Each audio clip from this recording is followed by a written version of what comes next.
At then update, ito yung mga picture ni Catherine, and during guesting niya sa Fast Talk with Boy Abunda birthday special, dahil isa sa mga malapit kay Tito Boy ay si Catherine Bernardo. Yun, maraming tinanong dyan si Tito Boy kay Catherine kung napanood nyo.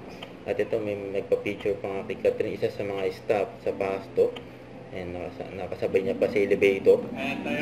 Kabati ni Alden kay Kulot.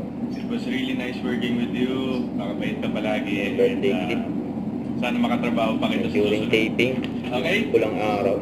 Yan si Kulot at si Alden. Ito pa yung highlights ng Catden sa kanilang mall tour sa Mindanao. Ang dami pa ang tao dyan, na nagpunta.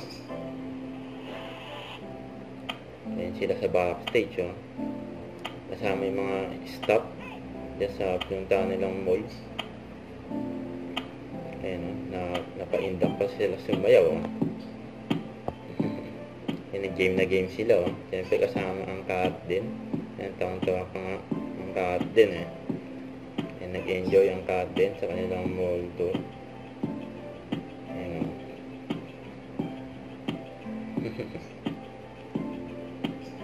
Sila nila dyan sa backstage.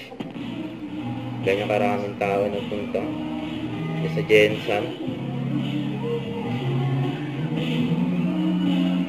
Susunod sa Cebu.